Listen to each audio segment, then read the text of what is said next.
verse or chorus, and I'll tell you which is which. And then I'll tell you that this form is called an octastitch. I'm pants at reading music, and I don't have perfect pitch. But when it comes to writing songs, I've got to scratch that itch.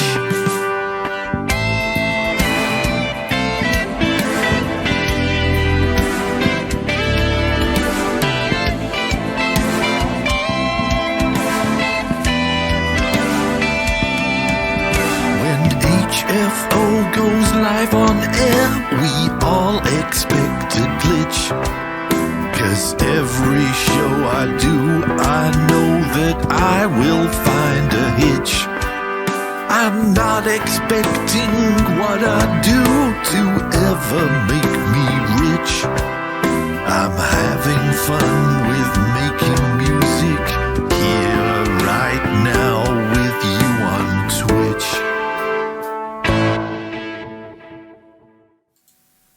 Good evening, one and all. It is Sunday, the 28th of February. February album writing month is drawing to a close. And lo, many songs are being written.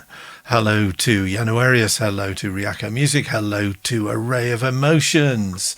Ryako says, I'm not going to win form, but I don't care. And Januarius says, I've given up on doing a double form. Yeah, it's tough coming up with songs. It's not easy. And some of us get a little bit obsessed and with not doing anything else for most of the month, or in fact for the entire month. Some of us have managed to overachieve rather more than others, shall we say. But I hope you are all doing splendidly on this very cold Sunday evening here in the UK, with a full moon shining splendidly over the last couple of days. There were some amazing photographs on social media of the moon rising over Glastonbury Tor or over the control tower at Heathrow Airport through the smog. But yeah, it's been a fun month. It's been a fabulous month. Many of the people in the chat have been involved in the songwriting challenge of writing 14 songs in the 28 days of February, a challenge known as February Album Writing Month. And submissions to the site, should you wish to submit any more songs to your February Album Writing Month profile, submissions finish at noon tomorrow, surprisingly enough. That's 12 o'clock Greenwich Mean Time on Monday, March the 1st. That's because that's when it stops being February anywhere on the planet, when things cross the international date line and we move globally into March. But I've been rather busy since I last saw you. I think my count when I last saw you stood at 22 songs. Well, let's go over to screen share, shall we? Because now it stands at 32 songs. Yes, I woke up this morning and thought, you know what? I'm going to try and beat my all-time record of 31 songs for February Album Writing Month. So I've done more than a double form, which rather than writing 14 songs in 28 days, you write 28 days. 28 days in 28 songs. Yes, definitely that. And yeah, I kept going. All right, some of the songs I'll talk you through in more detail as we get to them, because I would like to share certainly some of them with you, not all of them, because one of them's 36.5 minutes long, but I will share the others with you. But I have had a splendid day. I did 4 today. I did 2 1-minute songs today, 1 2-minute song today, and 1 3-minute songs today. 36 minutes, says Januarius. Is it ambient? It isn't. It's actually the masterwork of our great friend Dragon Dreams, aka Paul Hudson, who every now and again hosts a house party for formers. Basically, Paul puts together a bed track, right, like a jam track, bass, drums, that's it. A section, B section, C section, back to the A section, back to the B section, back to the C section. You get the idea. And he said, right, submissions, please. And we all jam along with whatever instruments we might have at our disposal, and then mail off our bits to Paul. And a few of us ad-lib some lines and comments and stuff like that. And he stitched the entire thing together. And just as he did 2 years ago, when I think it lasted for 28 minutes, Paul said, I'm never doing this again. And he posted this year's, which he said was completely different from how he expected it to turn out. And this one's 36.5 minutes long. And he said, once again, I'm never doing this again, which means he'll probably be doing this sort of thing again. But there were gargoyles. There was Brad Brubaker, I think it was, playing an automaton solo. Yes, there was cowbell from Darcy, of course. There was more than one guitar performance from yours truly. There were leprechauns, strangely enough, and lots of very, very, very interesting hors d'oeuvres and problems with the electricity supply, and Amanda phoning in at regular intervals, very swearily, saying, I can't get here, and being stuck in the car. And Lord Sapient's time machine running amok. So I hope Lord Sapient is now back at the age that he was when the house party started. It was huge fun. It was an absolute hoot. And I was just so pleased to be a part of it. It was really, really nice. But at 36 minutes long, I am not going to share that with you tonight. So please go over, once again, if you have a look on my... so I'm head first only on the FAWM site, strangely enough, as I am everywhere else. It's that one there. It's the Castle Dragon Dreams Not Quite Annual House Party. Click on that. You will see a link to the actual... well, I'll show you. So we'll open this in a new tab, shall we? There we go. So do not comment on my linky version. Click on this link here and it will take you to all the details in the liner notes of all the people who took part. And I must also say a very, very, very quick thank you to Stefan, also known as SPH, who said, I put together this contact instrument from the clothesline that we've got hanging up in the bathroom. I said, that is so cool. So he sent me a copy of the contact instrument. So now I can play Stefan's clothesline, and I will be doing so. So there has been a lot of music making going on, and surprisingly enough, I haven't actually written either the lyrics or the melody and arrangement for one of the pieces of music that I'm going to start with.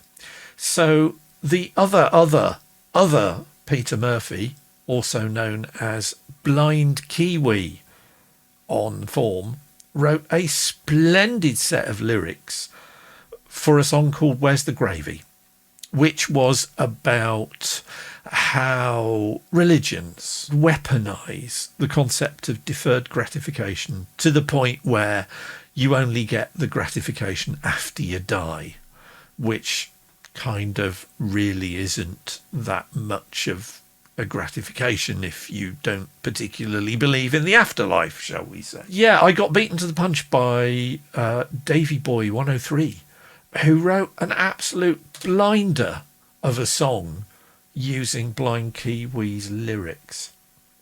And I really, really, really liked it. And I commented as such on Davy Boy's song page. I said, you know what? I can hear this as sort of the Wall era Pink Floyd, with the absolutely grandiose and overblown Bob Ezrin productions with full orchestra.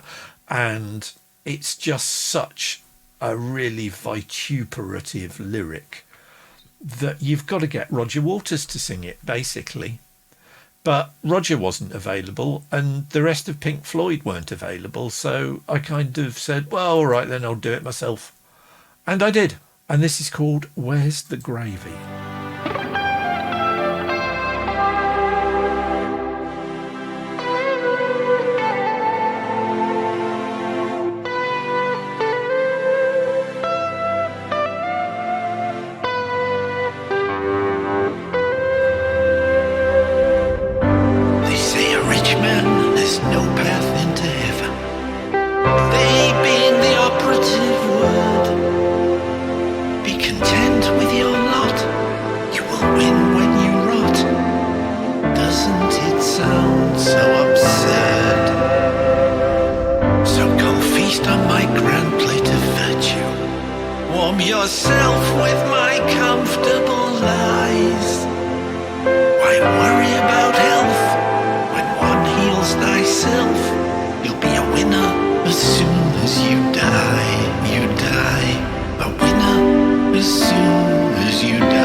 So much fun pretending to be Pink Floyd doing that, I don't pretend to be Pink Floyd very often, but when I do, you really want to do the whole sort of ranty Roger thing, as Januarius described him. And yeah, my neighbours were in, so I couldn't do the full on really, really completely over the top Roger Waters, but he has that sort of tone of voice. Just a cover version from me, but I really, really, really like that song.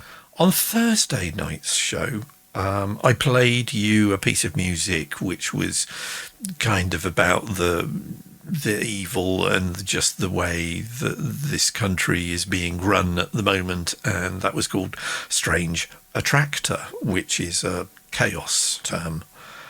And Wobby immediately came up with a far better title, which was prompted in part by the fact that I lapsed into Brizzle when I was talking on Thursday's show.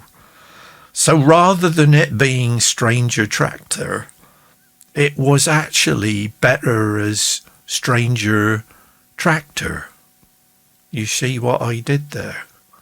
And as soon as Bobby gave me the title, it's like, oh, I know exactly what I'm going to do for this. So I laid down the bed track, and once again, Ryako, heads up, I have been playing the 9-string like a boss. I have really, really, really come to love playing bass guitar on my Ibanez 9-string, and I went nuts on this one. And this, I've kind of switched things up in the closing stages of FAWM, because normally when I write a song, I will come up with a nice drum beat that I like, and then I will normally lay down either a guitar part or a synth part and then build everything else around it. Not this week. Since Thursday, I've picked a drum beat, and then I've picked up the 9-string, and I've done the bass first. So some of these songs could actually have stayed as drum and bass, but not that drum and bass, because I'm getting old and I'm slowing down. This is, I was talking about freeing up the muse, going out for a walk. Walk to the shop and back, had the entire lyrics of the song in my head thanks to going out for a walk. So if you're ever blocked and you're ever not sure what you're going to do next with something, don't forget, have a go at just going out for a walk. Go and buy a packet of crisps or a newspaper from the local shop. That's what I did, and it worked perfectly. And Ableton has loaded it. So here we are, back in, and this is, I should hasten to add once again, Live 11. This is called Stranger Tractor. A bloke I know has got a farm a few miles up the road. The crops he grows will do you harm, for sometimes they explode. I asked him why his agriculture always went so wrong.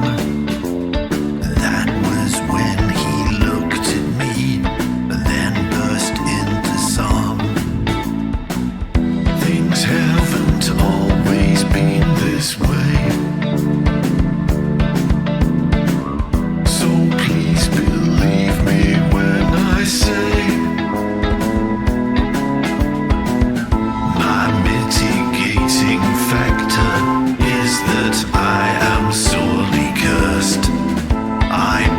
A stranger tractor, now it's gone from bad to worse.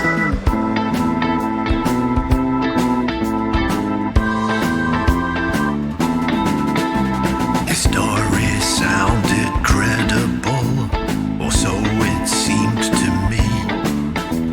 But why should growing edibles cause such adversity? Why should there be jeopardy in cultivating grains? There is no risk that I can see, and yet the fact remains. Things haven't always been this way. So please believe me when I say my mitigating factor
a strange attractor. Now it's gone from bad to worse.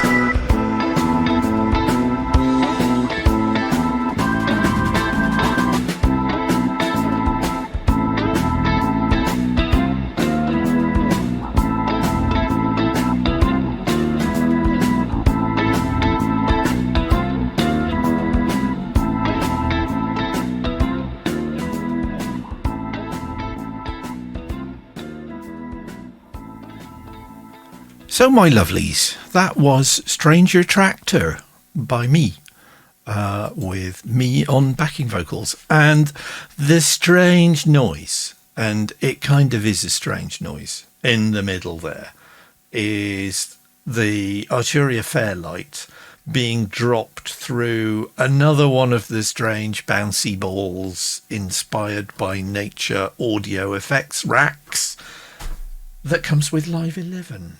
And yeah, it ended up with the stock riser, which is called Screw You, and thank you, Ableton. That's not very friendly. It was supposed to sound like a strange attractor starting up. It ended up sounding more like somebody felling a tree, but it works. Kind of works. I thought it worked. Yeah, I rather like that. Arturia's Hammond B3 doing sterling duties for me for the keyboards. It just Arturia's V collection. I know I go on and on and on and on and on and on and on about it, but I do so for a reason, and the reason is that basically it just fulfills all my nerdy needs as a collection of synths. Says the man with a collection of synths behind him and a few more under various beds in other parts of the house. But hey ho. So it was about at this point that I was starting to think, you know what? I think I'm possibly in for doing a double form. 28 songs in 28 days. Because that's how I roll.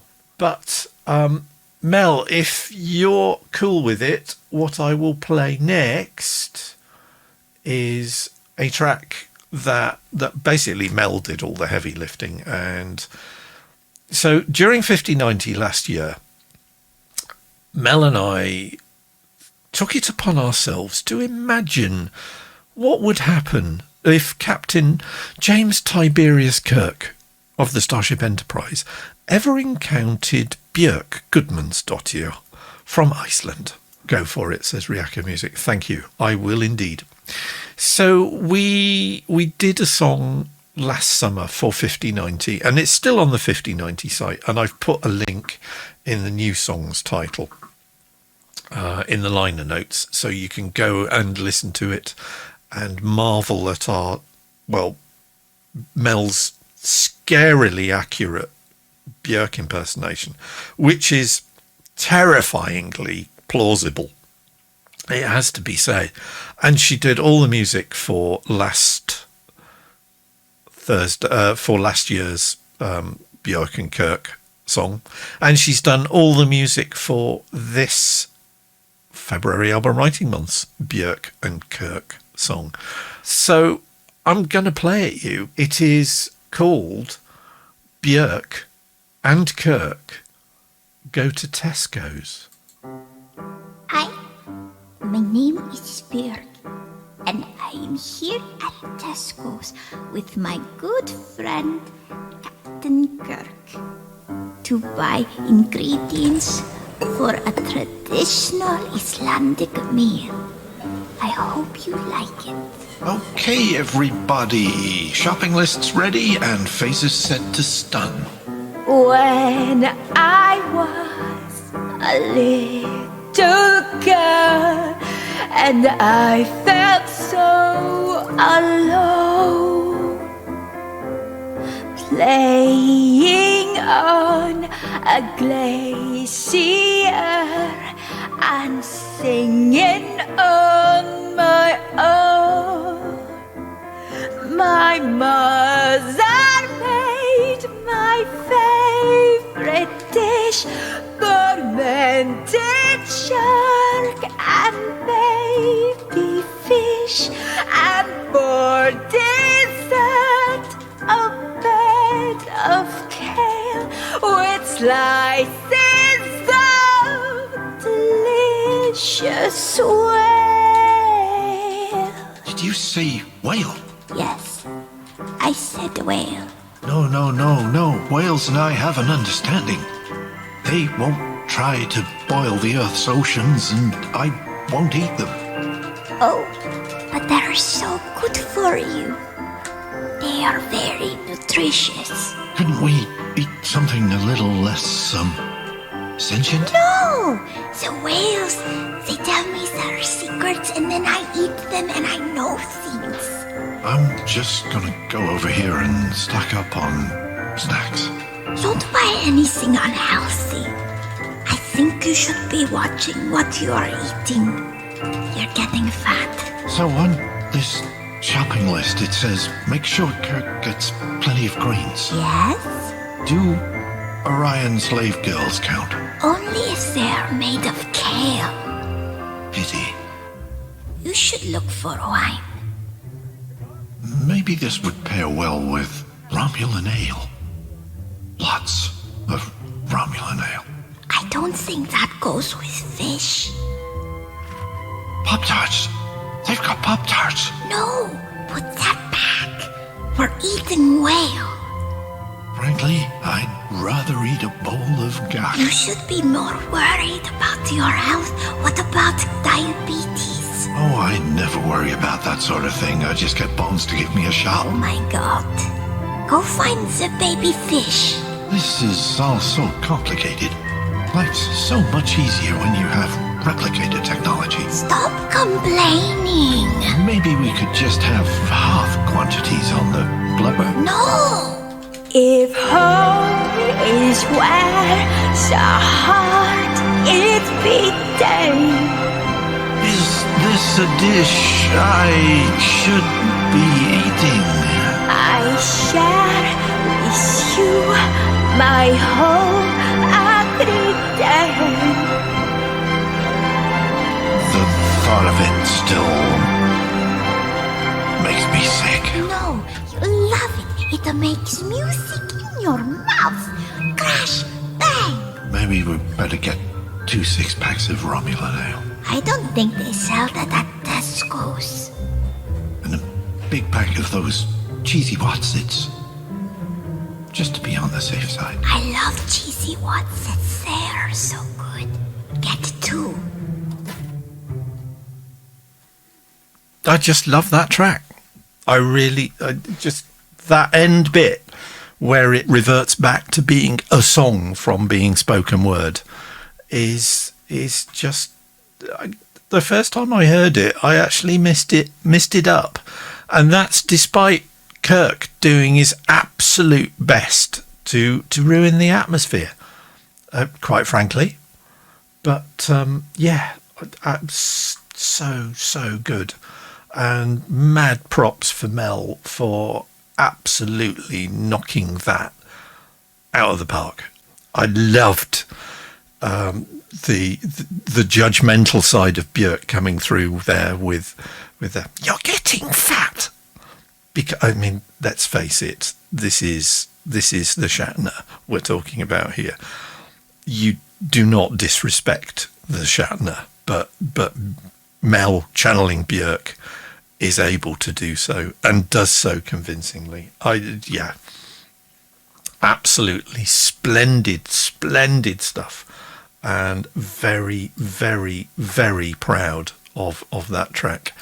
Now that February album writing month is drawing to a close, I think I'm probably just going to spend the first week of March asleep in bed, just not doing anything, slobbing out, just easing off the frankly obsessive levels of music making that I have been making in the past week. Why have you done this to yourself, Chris? Because it's fun. I'm going to play you another piece of music, and once again started off with drums, and I started off with bass. Right, HFO shares a production tip for you. Yes, there is a track hidden away at the top underneath Superior Drummer. Why is it there, you ask yourselves? Why is it there, Chris? There you go, you see, they asked. I'll tell you. What I've done is that I've fed the output, which is just a standard 2-channel stereo mix from Superior Drummer, into a separate audio track. And on this audio track, we have Ableton's new Hybrid Reverb, which is fun. All right, I will say that. It is fun, but I have issues with it. All these presets on it, right, are presets that come installed on the C drive in the program data directory for Ableton's audio effects. And it has its own set of impulse responses because it's a combination, hybrid. It's a combination of a convolution reverb, which uses recordings of impulse responses from real places, and an algorithmic reverb that computes mathematically what sound waves would do in any physical space that you care to think of, including many that are actually physically impossible to build. Okay, lovely idea. The convolution reverb idea has been knocking around for ages. It was introduced to Ableton Live in Live 9 because there's a Max for Live instrument called convolution reverb. If you buy Ableton Live Suite, you get convolution reverb Pro, and that's still in Live 11. And that has its own collection of impulse responses. That hybrid reverb completely ignores. Why?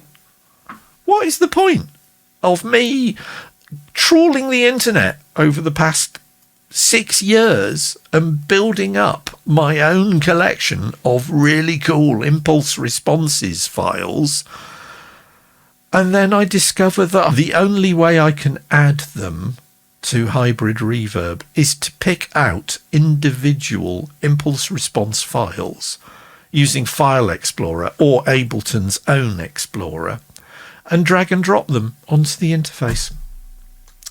You missed a trick there, Ableton. I have to say, that was not well thought through. Right? Rant over. Hybrid reverb actually is rather lush, and what I've done with it is that I've fed the drums into it. So if I solo the gated drums track, this is what the hybrid reverb is doing to them.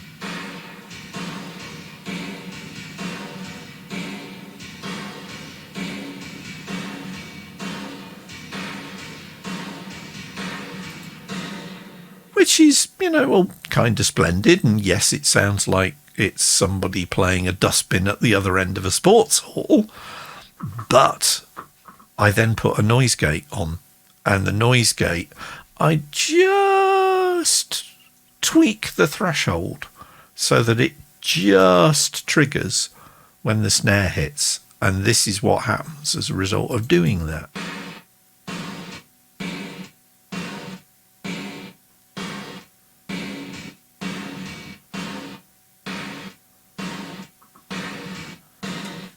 And you're thinking, well, that just sounds rubbish. Yeah, but if you add it to the real drum track,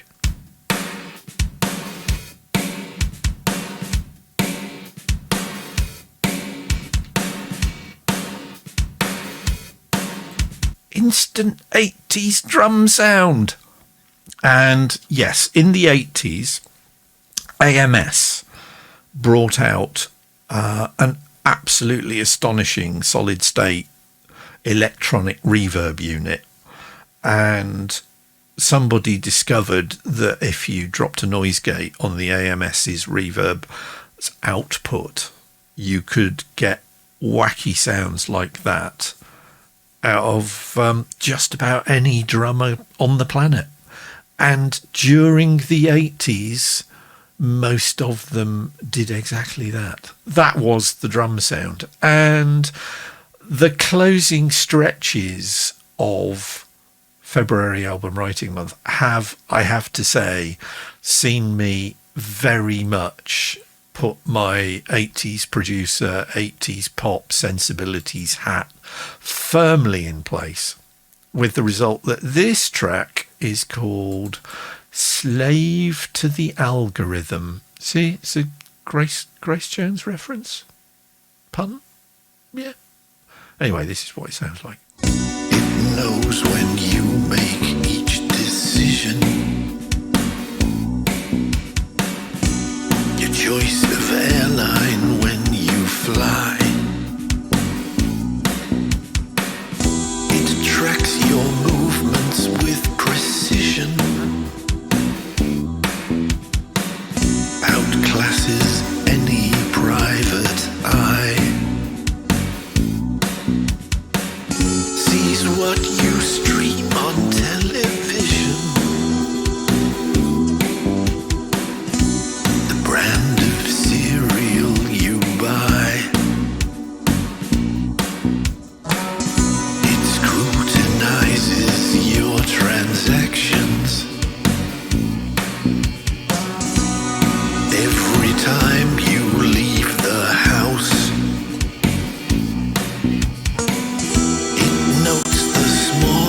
Of reactions to politics that you espouse, and judges how much satisfaction you feel each time you click your mouse. There's absolutely no way you can stay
So, pop pickers, that was Slave to the Algorithm by me. If you're wondering what sort of mindset I'd got for this closing stretch of songs, it was kind of, I want to sound like those early Go West albums. I don't know if you remember, what was it? They did a remix album called Bangs and Crashes that had the most outrageous remixes of things like Don't Look Down and We Close Our Eyes. And Go West were all about the gated drums. They were all about lovely little synth stabs. They were all about bonkers guitars. Lots and lots and lots and lots of super, super bright. No middle, no low end at all, just all treble, super bright guitars.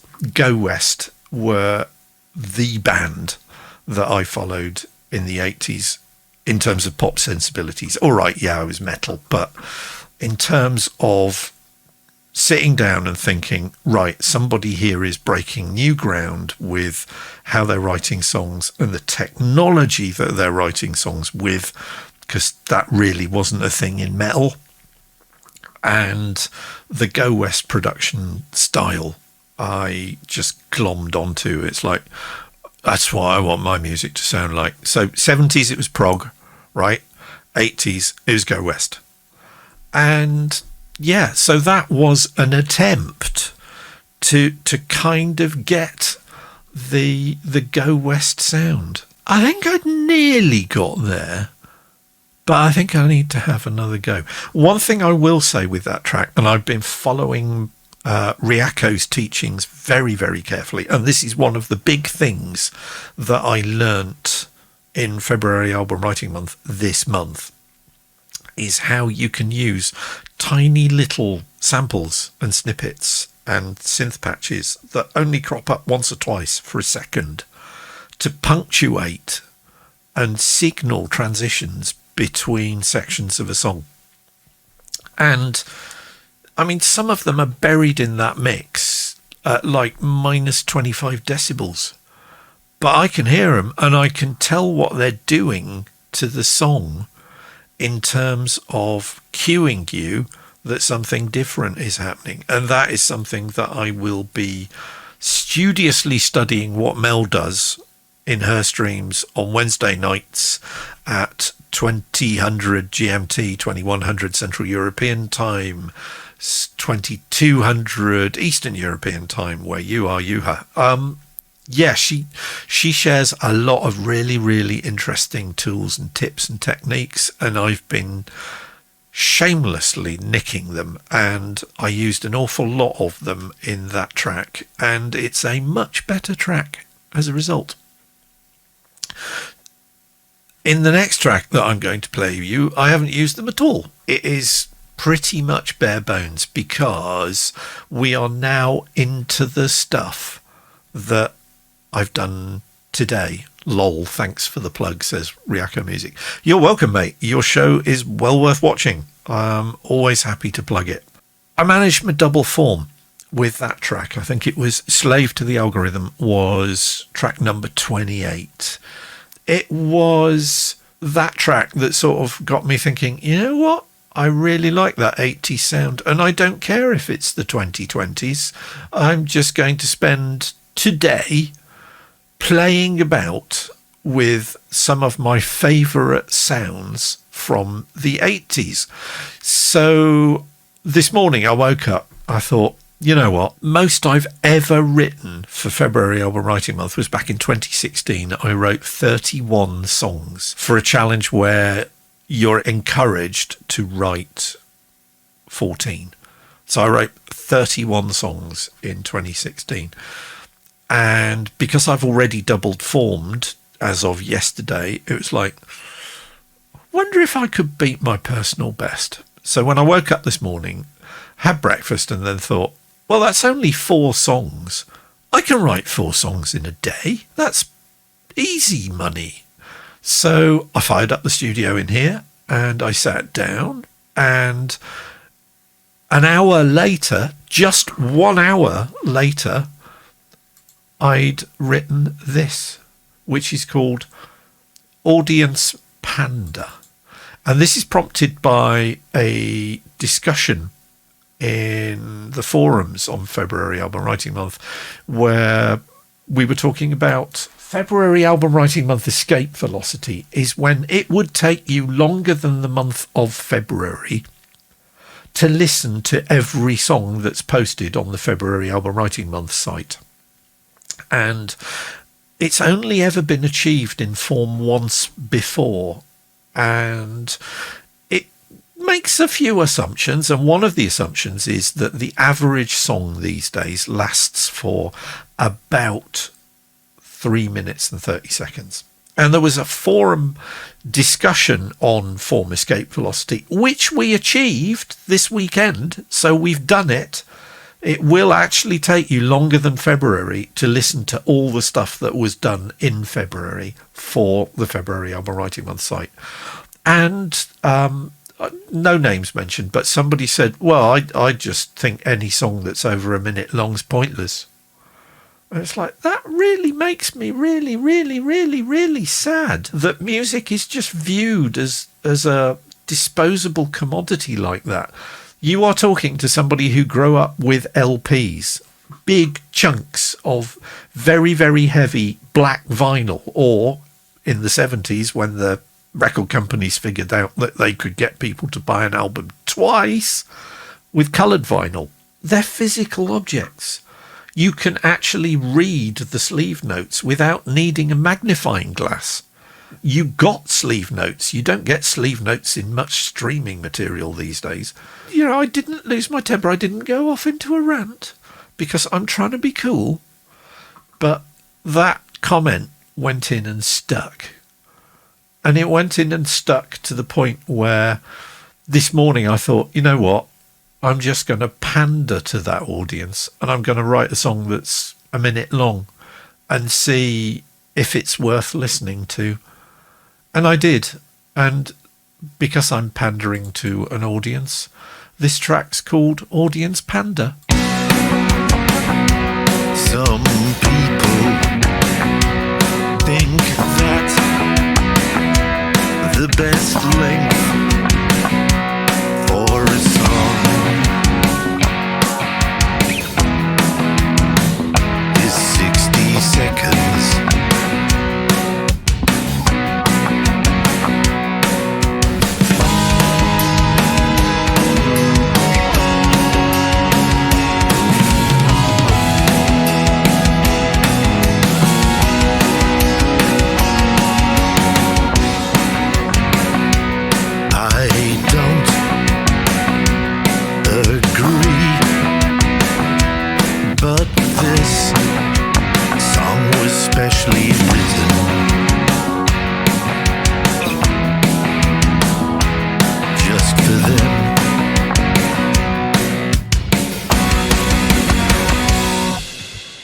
So that was Audience Panda.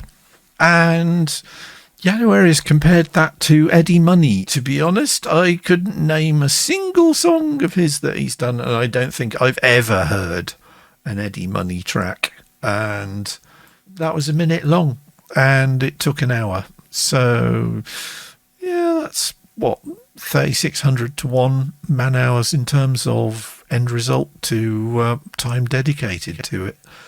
But absolutely bare bones. So just guitars and bass and the gated drums again and one set of vocals. I kind of like that. So I thought, you know what, this is... I can see a theme for the rest of the day. So I then sat down. I wrote the lyrics to all 4 songs, one after another, in about 10 minutes while I was making my breakfast. And I decided I'd treat each song as a time limit. So that was a minute long. So I said, okay, I'll do a minute long song to start. Then I suppose I should do a 2-minute long song. So that's what I did next. And this song is called 120-Second Thoughts. See what I did there? I thought that was quite clever.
So that one's called Pop Pickers 120-second thoughts.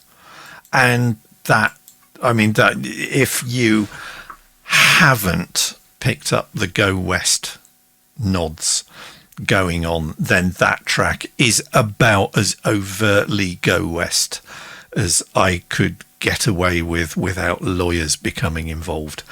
The wonderful, amazing bass player Pino Palladino, who was playing fretless bass on all of Go West's hit, the late great monster guitarist Alan Murphy, who also worked for Level 42 and Kate Bush, and who sadly left us much too early, was an absolute guiding star for me in developing my guitar sound, as was the also sadly missed, late lamented jazz guitarist Alan Holdsworth, whose tone I am shamelessly trying to copy in the light blue guitar solo in the middle of that track.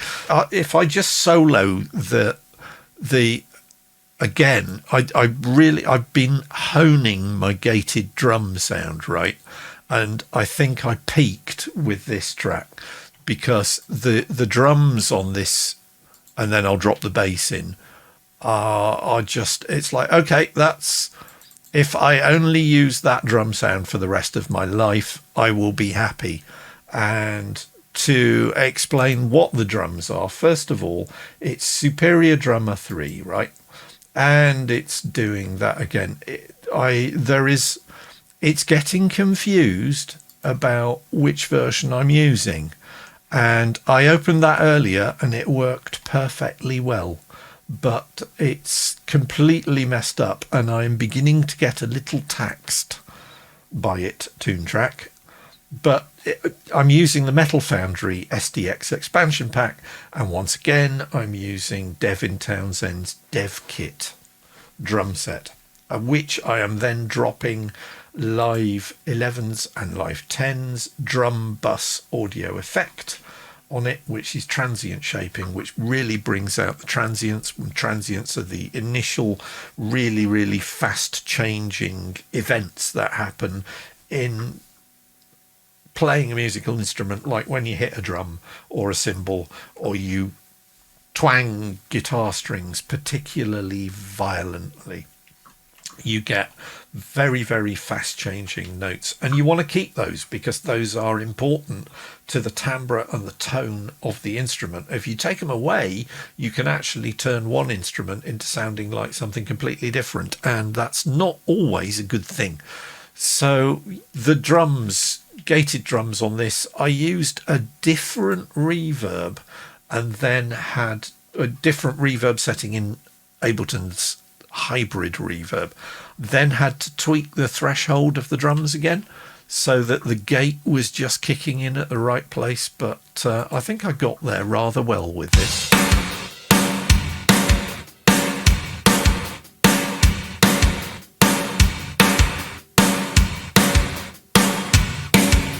Shall we bring in Pino?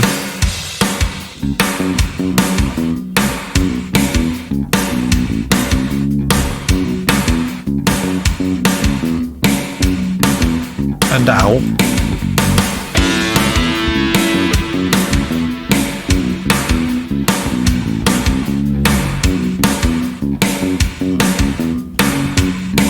I'm doing a remix on the line.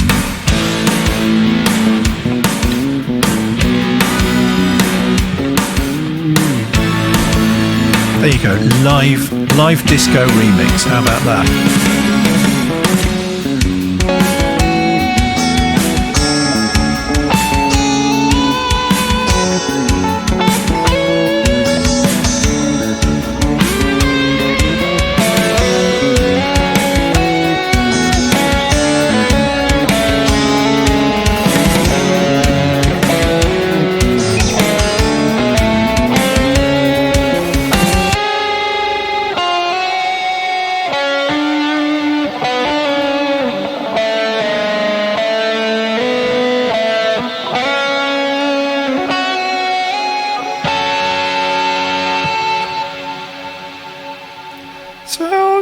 kind of like that.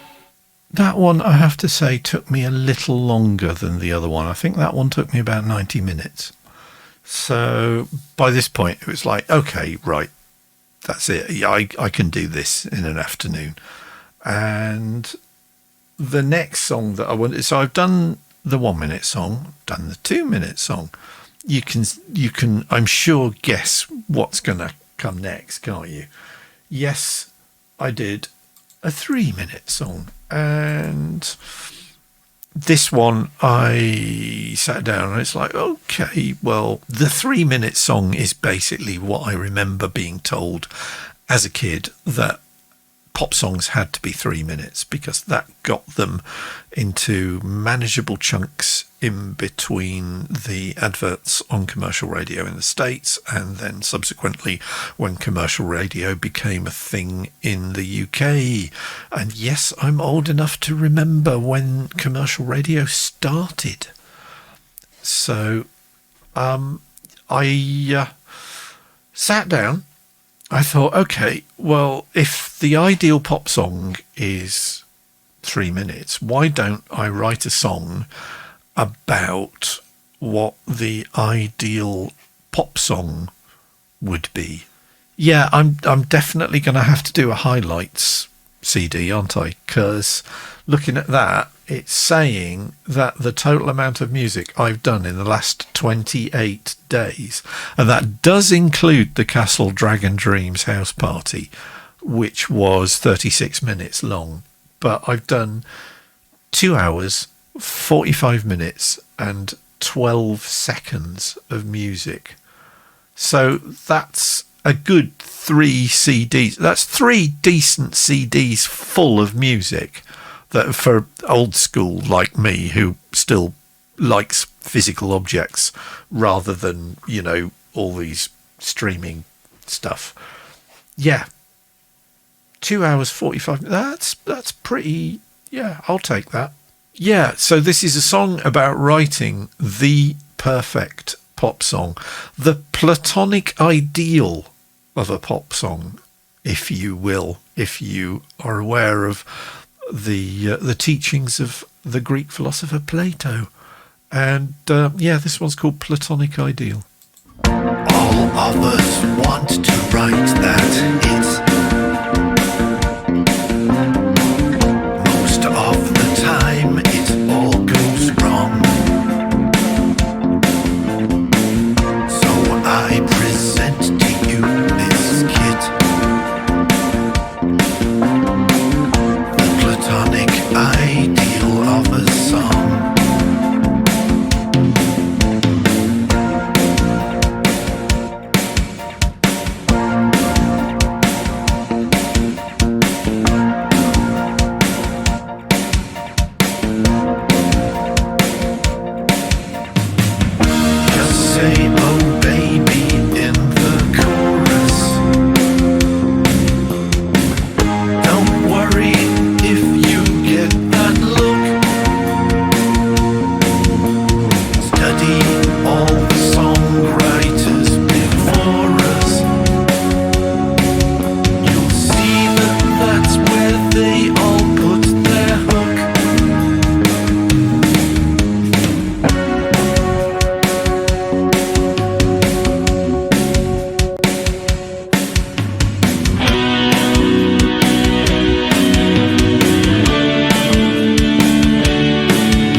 So that was Platonic Ideal. And that was song number 31 for me. And let's go over to main camera. Good evening to Moriarty, aka Brian, over on Form. Hello, sir. Thank you for joining us. You can do song 14. You really can. You can. You've got to do it. Go for it. Crib ideas. Think of stuff. Before I play you the last track, what I have done for February album writing month this year, because I'm done now. I'm toast. I have written 32 songs in the last 28 days, and I've had a ridiculous amount of fun. I've managed to distract myself fairly effectively from kidney stone in that kidney, cyst in that kidney, which tend to hurt. But I've got a nice comfy chair in here now, which I treated myself to last month, and that has absolutely made a difference. So, yeah, what have I learned from basically regressing to a sound that was all the rage, good Lord, 40 years ago? The 80s drum sound, the 80s bass playing, Go West production, you know, reverb and then a noise gate on a drum track. So, big thing that I've learned this year is that if I make individual tracks quieter, in other words, if I don't make them, you know, particularly large on the amplitude scale, so if I expand one of me guitar tracks, say, you can see the amplitude of the waveform on that guitar track's not crammed up at the top and bottom of each stereo track. Same for this one. The reason that I did that, I discovered that it just makes the mix bed together far better than if it's a lot louder. Don't know whether it's psychoacoustics kicking in because I'm able to mix things and get the volume levels a lot happier playing together at sort of sensible volume levels rather than full-on volume levels. Whereas says, hey, now what? Your guitar tracks are stereo? Oh, yeah, absolutely they are, mate. That is why my guitar tracks are stereo. That is most of my current effects rig. There is also, squirreled away there, a GR55 guitar synthesizer. So there's a Boss volume pedal there. So you've got a Digitech Bad Monkey overdrive, which is running into the Zoom G3, which is running into the Moore Ocean machine, which is running into the Digitech Jamman Express looper pedal. And then I've also got a B selection, which, there's also a Keeley Dark Side effects pedal and a Flatley Solaris Fuzz in that effects chain as well. Then the B side is a Boss Chorus, Boss Flanger going straight into my Black Star amp, and the Black Star amp is also stereo out. I have an awful lot of stereo signals to play with. Three completely separate stereo tracks and a mono track. And if I A and B the signal chain splitter and run the Black Star as well, then I've got 4 completely simultaneous and different stereo signal chains for the guitar and a mono chain from the Cosm out on the GR55 guitar synth.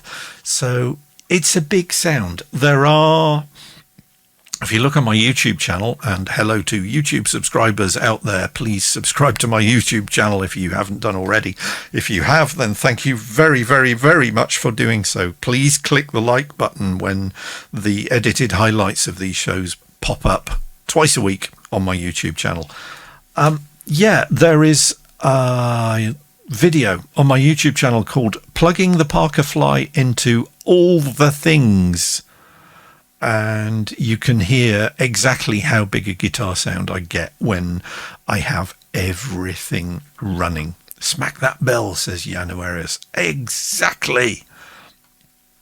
So, yeah, what have I learned this year? Mixing. Just dialing everything down. And only worrying about volume once I've got everything into the master track, which is the track at the bottom of your DAW of choice. Let's go over to mine, which is Ableton Live 11. It's the bit down here. And that's kind of an interesting point, really, because what I have been doing a lot this month, if a mix has got away from me, then I found a brilliant tip from Bobby Ozinski, who does a lot of online mixing and mastering classes. And he said, basically, if your mix has got away from you, then get yourself a nice view meter plugin. So there's a really nice one that Waves sell, right? And drop it onto your master track. There we go. And then for each individual noisy thing or submix, like your guitars, solo them, and then play with the volume until the guitar solo track is sitting round about the between -7 and -5. So that's a bit shouty, but I kind of wanted it shouty. That was kind of the effect that I was going. So you want the needles kind of spending most of their time in between the 7 and the 5 there. And if you do that for each submix, when you then go back to the full mix, it will sound reasonable, and then you can start nudging some stuff up and dialing some stuff back down.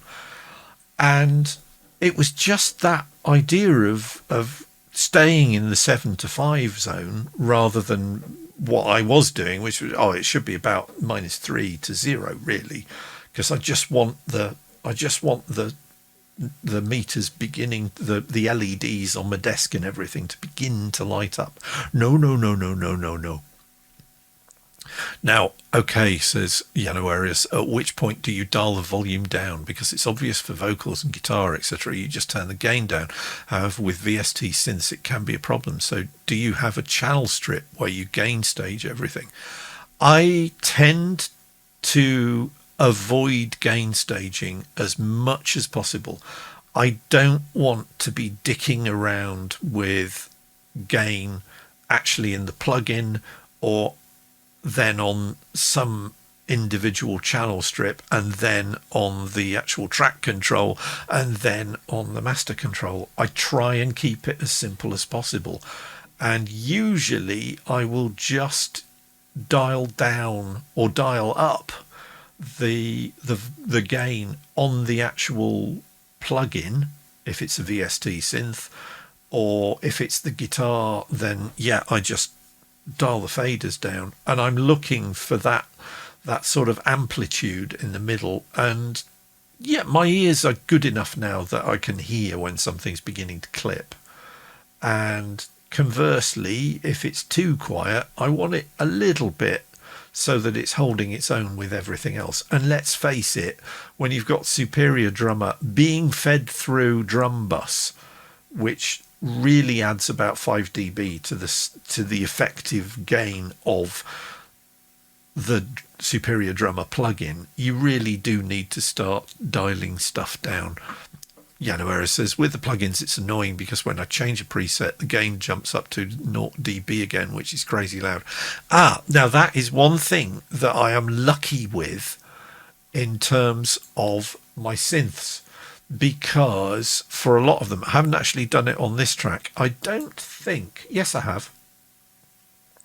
So, because I've got the shiny, lovely, Complete Control Mark II S88 MIDI controller, I use Complete Control, which is effectively a wrapper that lets me control everything from the MIDI keyboard. So if I go to Studio Cam, I could show you, right? So all the controls are here, and I've got controllers. I can even scroll through and audition different presets. Brian says, oh shit, I hadn't got into an iPass machine yet, but controllers, a door plug-in into Ableton. Woo. Mate, it has completely changed my approach, because I can just sit here. I don't even... So I have a push, right? It's a Mark 1 push, this chap, which is lovely, and that is stunning, but the Complete Control just takes it to a different level. So now let's see. There we go. We've got stuff. So now if I go to, I have a browser button on the S88. So I just hit browse.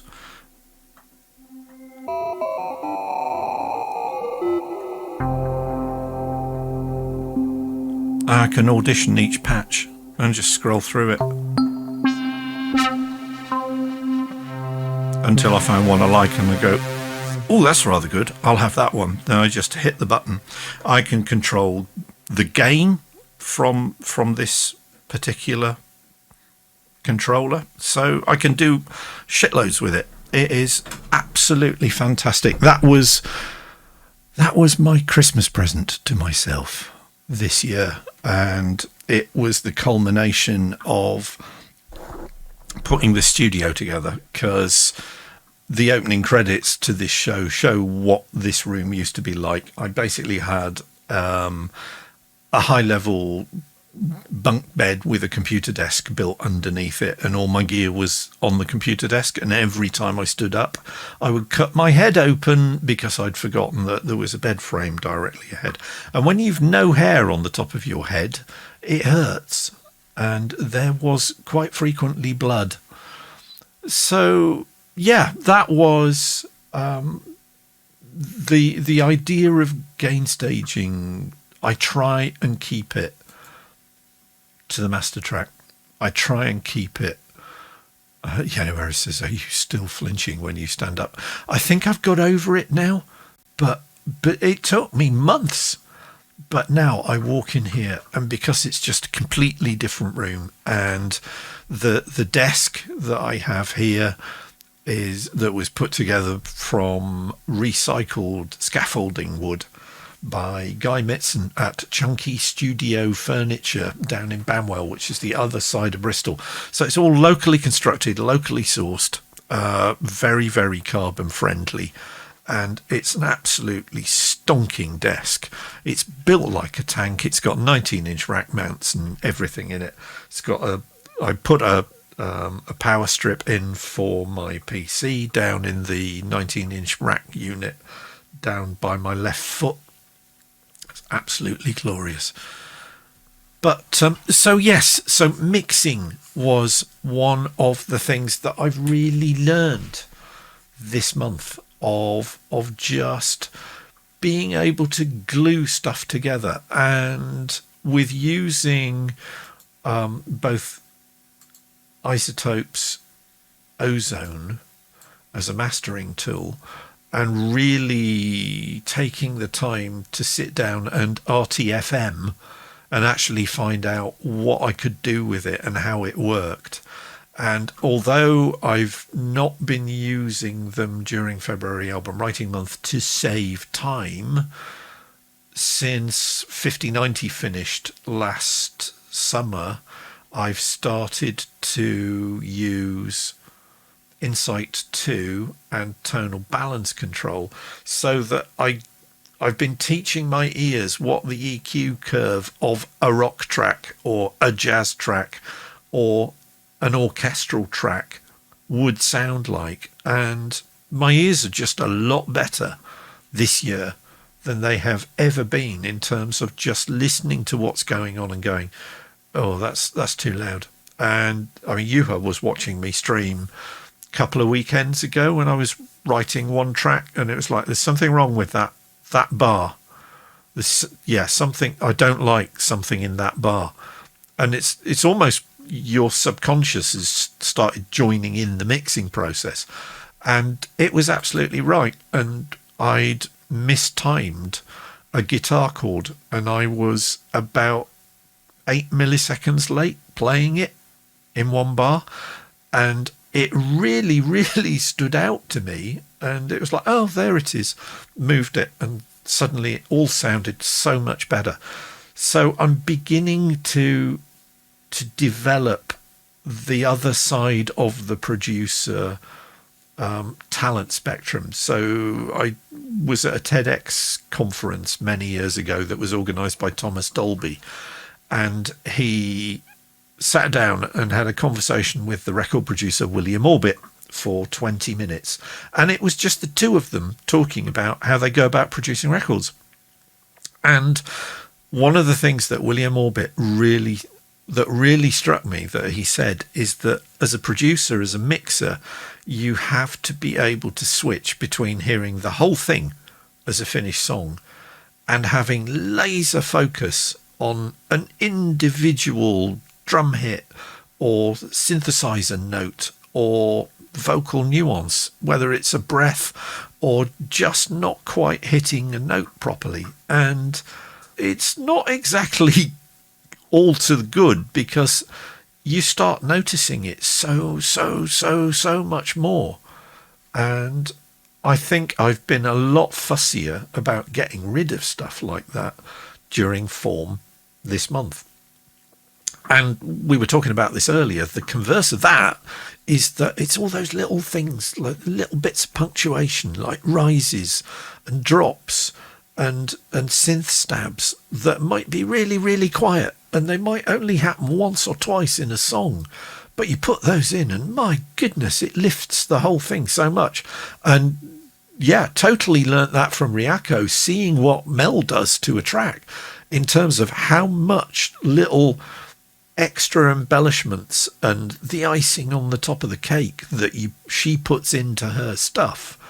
And I mean, watching her score of Metropolis and just seeing how she put that together, it's like, no wonder it works so much better than any of the other scores that I've ever listened to for that film. It's astonishing. So yeah, first thing is mixing that I've learned. Second thing is punctuation. I love the effect that sort of thing has, he says, with a song in front of him that has absolutely nothing of that in it whatsoever. Bass lines, there's certainly plenty of bass lines in this. I have been having so much fun playing bass on this, on tracks this year. And rather than just going, I'll just do an arpeggiated bass synthesizer line, it's like, no, I'm going to play proper bass like this.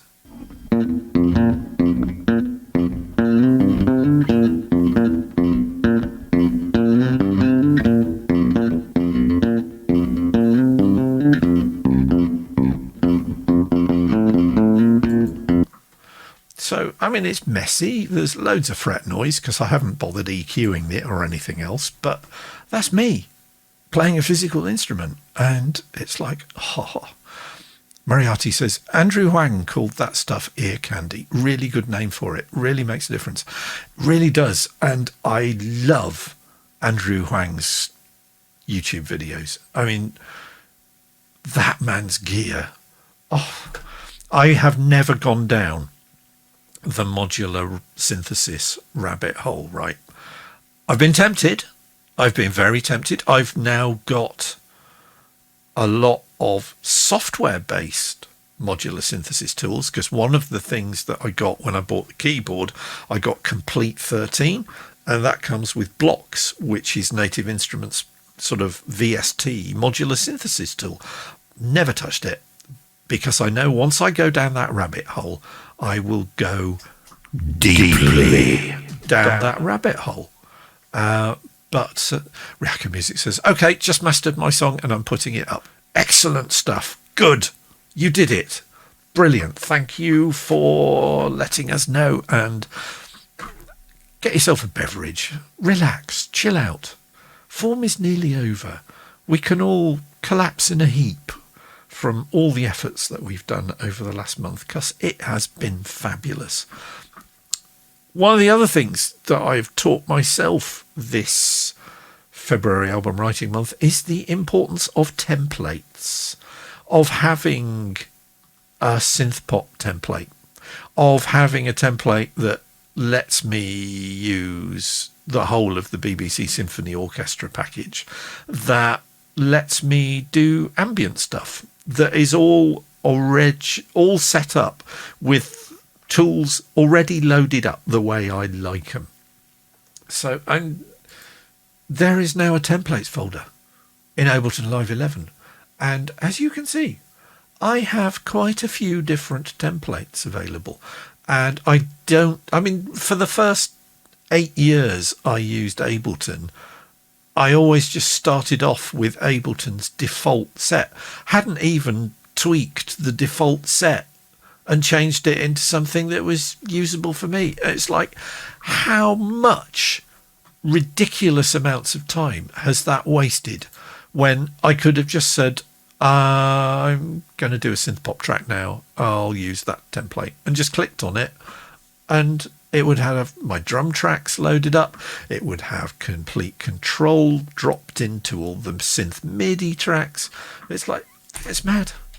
And most DAWs, you don't have to be an Ableton Live user. Most DAWs let you set up multiple templates. And it's like, you're an idiot, Chris. Why didn't you do that 8 years ago?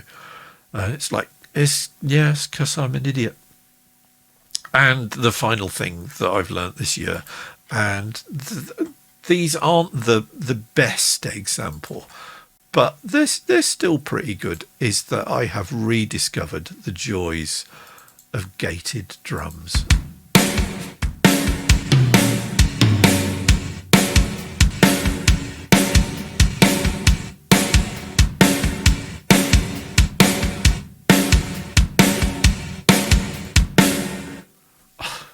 It's the 80s, man.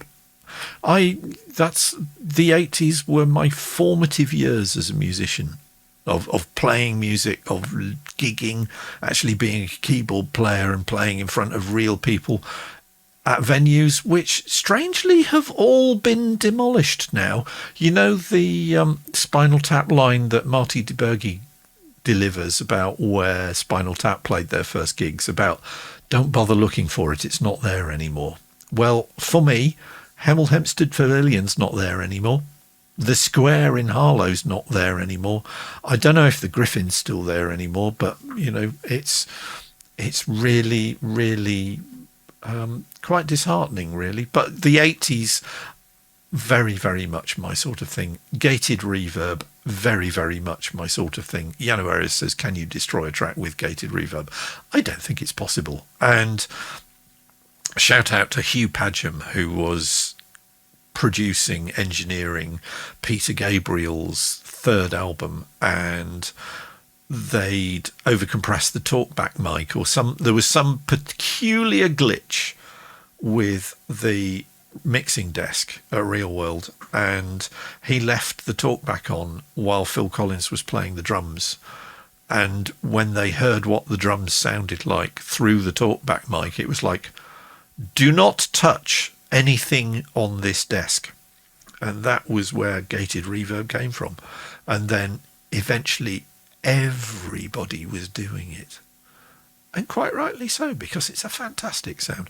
And I think it's about time we revised and refreshed and resurrected the practice of gated reverb on drums, because, man, I love that sound.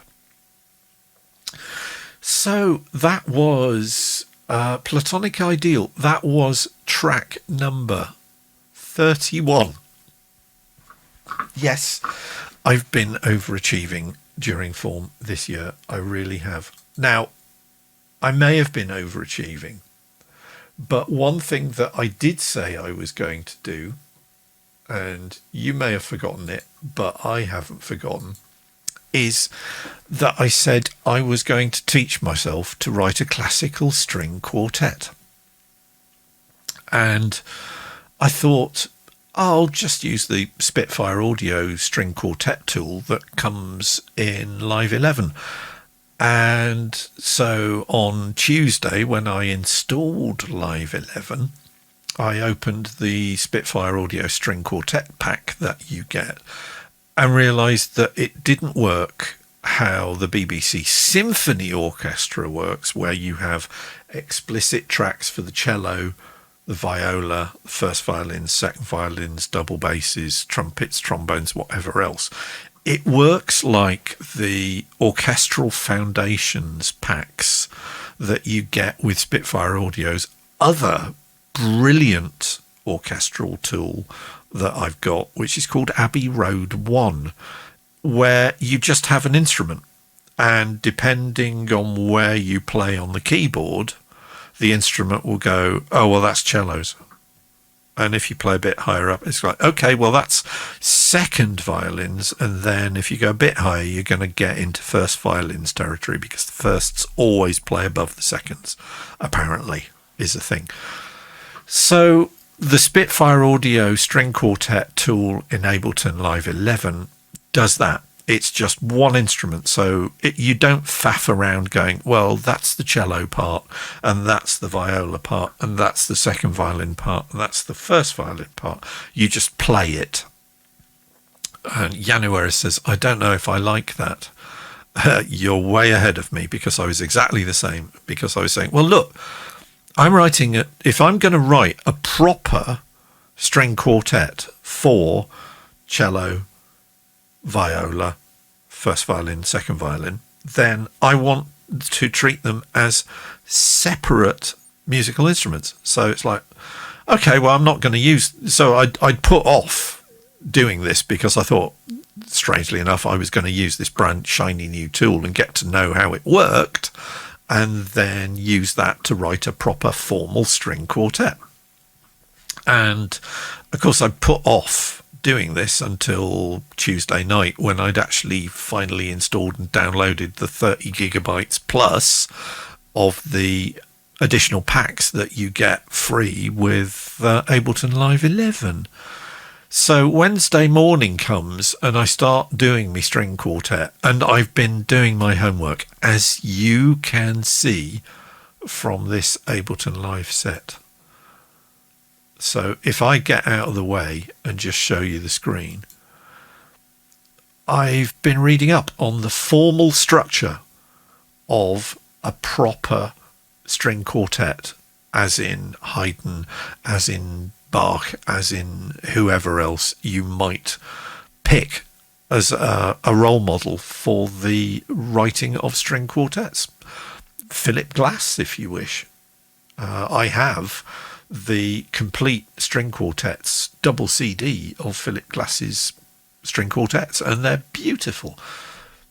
But there are 4 movements in a string quartet, right? So you get the allegro, or a sonata, to start with, which starts with an introduction, exposition, development, recapitulation, and then a coda where you can sort of play a bit.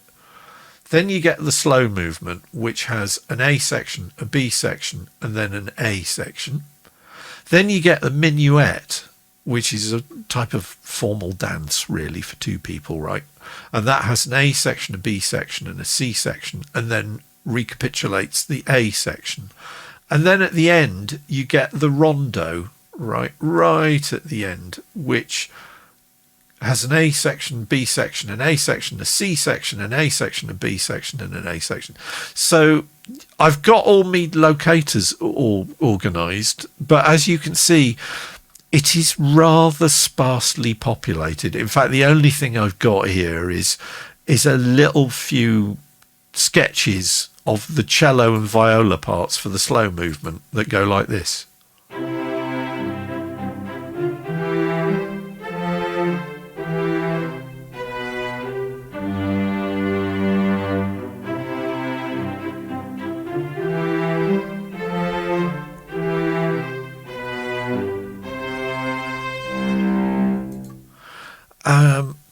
Which, it's a start.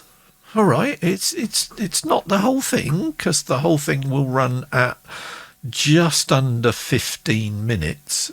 But when I'd finished mapping everything out to do this and sat down and thought, okay, that's 4 separate instruments and they've all got to play off each other. It's like I can either spend the rest of February beginning this and crashing and burning and not having anything to show by the end of FAWM on the 28th of February, or I can just put that to one side and go off and make other songs instead. So I did promise a string quartet, and there will be a string quartet eventually, just not by close of play on February album writing month. But it's definitely got my my creative engines whirring quite splendidly, because it's completely different from anything that I've ever attempted before. I had no idea what the innards of a string quartet looked like until I started working on this. And yeah, and you think about it, it's less than a year since I filled out the questionnaire on Spitfire Audio's website and said, yeah, I just make music at home using a DAW, and I make quite a lot of music. And 2 weeks later, I installed the Spitfire Audio app on my studio PC, and it said, you now own the BBC Symphony Orchestra Discover package, which was a 350 megabyte download, and it lets you compose for the individual sections of a string quartet, which is what I got in that Ableton set. I'm not exaggerating when I say that just acquiring that completely free VST plugin for my DAW has completely changed the way that I make music, the way that I would consider making music. Whereas says, I'm looking forward to that one, Chris. So am I. Apart from anything else, it is going to be a massive learning experience, climbing up that learning curve of going, okay, well, how does a rondo work? What makes a sonata? And it's just not something I would ever have thought of attempting if it was not for the fact that Spitfire Audio have provided this glorious free software tool for me to start learning my chops as an orchestral composer. And quite frankly, this time last year, I did not see that coming. And January says, you know what, I'll make a string quartet too. You've inspired me. And that is exactly the reason why I do these shows. So thank you, because that's justified me doing these shows.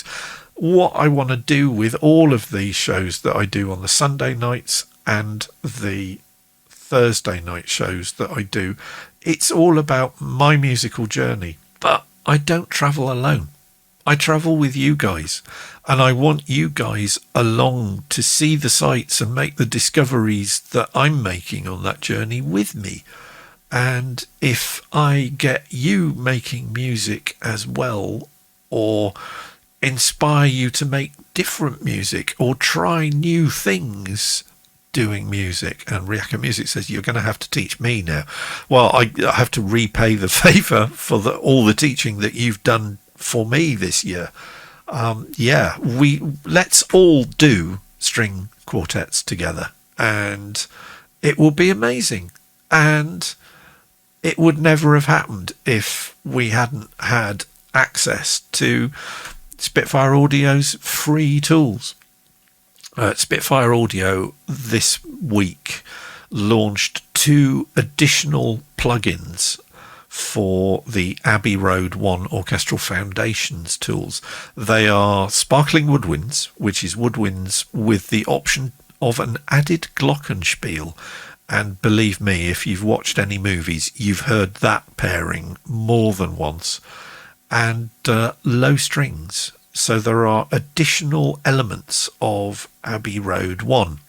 And at the moment, they're on offer for 49 quid each. And could I resist? Of course not. So I now have the expanded Abbey Road 1 system. I will be using that a lot in the music that I make during March. I haven't actually used it in anger, apart from you heard the low strings from Orchestral Foundation's Abbey Road 1 in the first track that I played you this evening, which was Where's the Gravy, the arrangement of Blind Kiwi's lyrics by Davy Boy 103 from February Album Writing Month, mangled and Pink Floydized by me pretending to be Roger Waters. And with that, raising the point of pretending to be somebody else, we come to the last song that I will be writing, or that I have written for February Album Writing Month this year, and it's another 1 minute song. I've been promising myself for about 3 months that I wanted to do a song that sounded like, and don't laugh, but I've got the voice for it, the Sisters of Mercy. Because I was a huge Sisters of Mercy fan in the 80s. When Jim Steinman, who was the record producer who produced Bat Out of Hell for Meatloaf, got involved with the Sisters of Mercy, I thought this is going to be either appallingly over the top and bad or insanely glorious. And it turned out to be insanely glorious, because the album that he produced with them was called Floodland, and that has O Lucretia, My Redemption on it, and it has This Corrosion on it, and it has an absolute ton of gloriously over-the-top rock songs. And if you haven't got the album Floodland by Sisters of Mercy, you really, really need it in your collection. Trust me on this. And they had a very, very distinctive sound. Okay, I'm not replicating the 128 voice choir that Jim Steinman allegedly created using just a man and a woman as the vocalists, and they weren't members of the Sisters of Mercy at all. He basically just turned up with this entourage and said, okay, well, you go off and go and have a cup of tea or something, and I'll just put the tracks together, and then you can do the vocals and the bit of the guitar at the end. And I think he blew the record company's entire budget by about song number 4, and they had to let him go. But those 4 songs stand out as some of the best music created in the popular music genre in the last 50 years, and I'll fight anybody who says differently. So, what have I ended up with? You won't at all be surprised to hear there's gated drums, but this time it was like, okay, no, that doesn't sound like the Sisters of Mercy. No, that doesn't sound like the Sisters of Mercy. This, on the other hand, does sound like the Sisters of Mercy.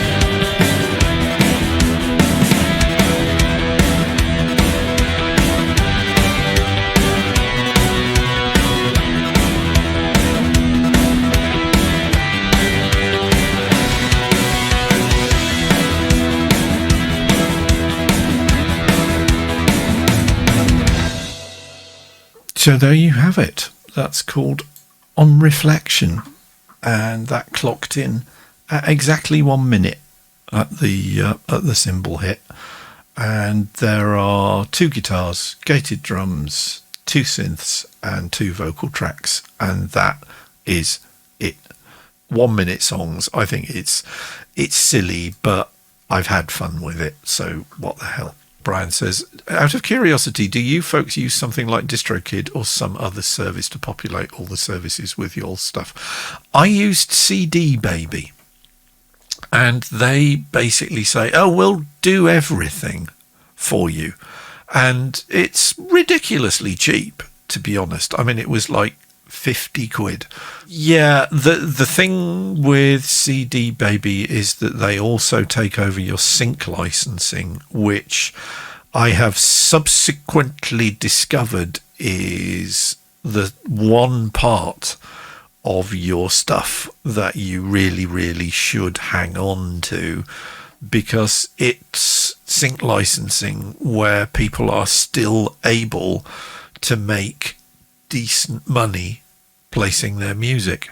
So if I release another album big scale on Spotify or anything else, I will probably use a different service. But quite frankly, these days my business model is that I just chuck everything on Bandcamp, because not only do Bandcamp do a revenue waiving scheme on the first Friday of every month, and yes, Bandcamp Friday happens on Friday.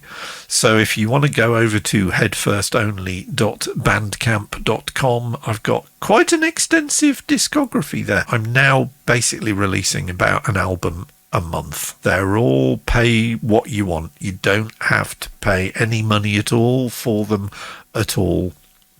But if you would like to pay for any of my albums, then that would be most appreciated. I make a bit of money from it. I'm not going to be able to sort of splash out on new guitars every few months, but I make more money from Bandcamp and have made more money from Bandcamp in the last 3 months than I have for the total amount of time that I have been on Spotify or Amazon Music or Apple Music or Qbuzz or Tidal or any of the others.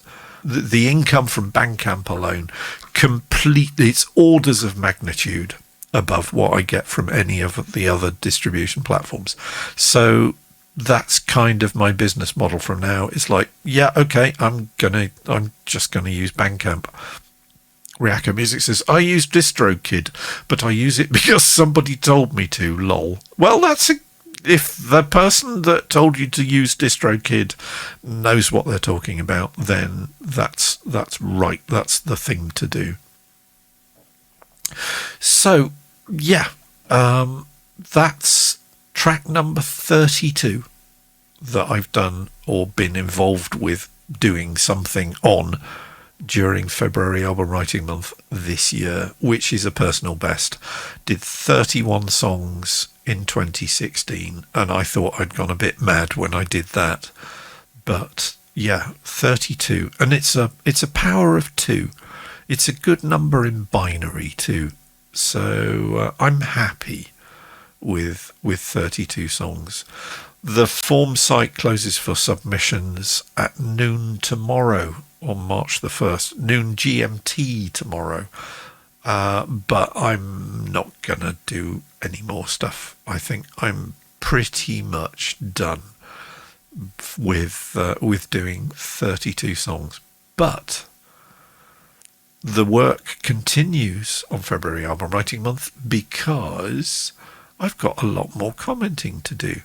I hit 300 comments left on other people's work yesterday evening, so I'm now in the 3rd tier of the Century Club, which our good friend Fuzzy is running once again this year and is doing a sterling job doing it. So I will be listening to a lot of stuff. I will also be keeping a moderator's eye on new sign-ups, because there's this ice cream company that keeps on, and I mean, like they've done 3 today, keeps on putting a profile and then just putting an advert for their ice cream company in the profile biography. And it's like, no, suspended. And 30 minutes later, they were back. So I suspended them again. And an hour later, they were back. So I suspended them again. And I will keep suspending them. It's, yeah. But I do this so that February Album Writing Month can continue to be the lovely, friendly, family that it has been for me for the last 13 years. Good Lord. Moriarty says, "Grats on 32. January says, "I'm a bad commenter, but I'll make it to 100. Ryako Music says, "I need to comment a bunch." January says, "Thank you for doing that, Chris. It sounds like there should be an easy way." Burr has been talking about doing a big site read code this summer. So we've been brainstorming a whole bunch of revisions to the site code that would make it easier to spot people who are just signing up to optimize their search engine returns as if that was still a thing. What we should do, right, is make a note of any company that spams Form and then just get everybody in Form to write a negative review on Trustpilot. I bet that would kill the SEO placements stone dead as soon as word got round, don't you think? There's an idea. I think with that, it's, good Lord, it's quite late, and it's even later for all you lovely people in Europe. So I'm going to bid you a good night. Thank you for sitting in with me as I blathered my way through 8 tracks that I've created or helped create since Thursday night's show. I will not have created another 8 tracks by next Thursday night's show. I can guarantee you that. I will be taking it very easy. I have a big stack of books to read. I will be back at 7:30 on this very same Twitch channel, 7:30 GMT, with another Twitch live stream. It's Thursday Twitch live stream number 42. There will be discussion of life, the universe, and everything. There will be multiple references to Mr. Douglas Neil Adams. May he rest in peace. I will also be back at 2100 GMT this time next Sunday for a show whose name I have yet to think up, because this was Form show number 4, and Form will be over, sadly, by the time we reach next Sunday. So I will have to come up with a new title. I will be using the same opening credits because I'm lazy. So until then, whatever you're doing, have a good week. If you're going out, please obey social distancing rules. Please wear a mask. But if you're stuck at home, going back to work, teaching in classrooms, and my God, I pity you if you're teaching in classrooms, or just generally chilling out and watching Netflix and eating chocolate, then please stay safe, please stay sane, please stay healthy, please stay Wayne. And with that, I will roll the credits. And Moriarty says, I have to look into that 1590. Sign up. It's almost as much fun as Form is. It's quieter, but it's the people there that count. And I'll see you on Thursday.